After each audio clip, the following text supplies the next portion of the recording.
you also are working with a global audience, all different cultures and backgrounds. And there's nuances to that too, about how that influences the internal conversation, but also wherever part of the world they're working in. This piece about flexibility, you've as a professor, I imagine you have to go to the classroom for the majority of the Yeah. time. I don't know if there's any negotiation there. Even though we proved we could work from home, now women working in corporate all over, they're having such a battle right now. 2, 3 days for some women, they're like, that's fantastic. That gets me out of the house for a little bit. I needed it. I missed it. Others are really just feeling completely, it's just devastating for them, right? Like and that's where I worry about them leaving the workforce altogether, because if they're already nervous about having these conversations, I don't hear this when I'm working with groups of men. Like they're still like, get me out of the house, or, some are interested in staying home. But, I just wanted to know your perspective right now about flexibility, about, FaceTime, and any advice you have about it. Yeah. So this is, as you pointed out, so contextual. I mean, Joan, even within so I'm a full-time professor and also a full-time entrepreneur. I'm very Yes. busy.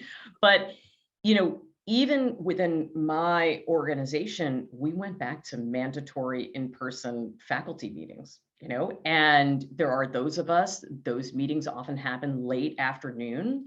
And you can see the parents of small children of all genders, right, at a certain point, Yeah. getting up and needing to leave for a Yeah. pickup. And so, different companies approach this differently.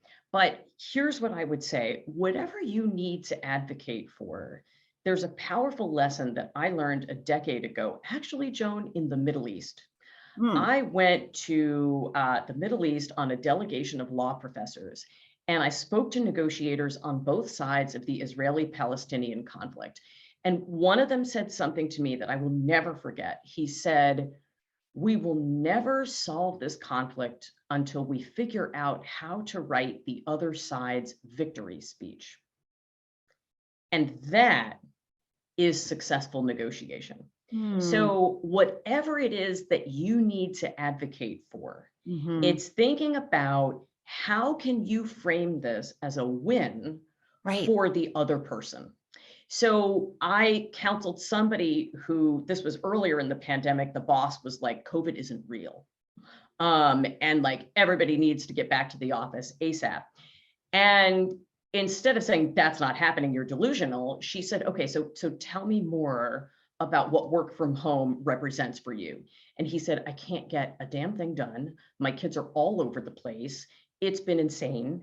And she said, "Okay, and tell me what goals, I can help you achieve for the company this next quarter and beyond." And he said, "Well, we need to hit these, and these metrics."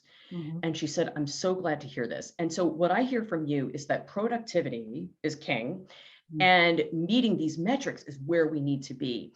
And so that's why I wanted to talk to you today, because I found amazing, you're working well in the office. I found that I am like 50% more productive at home.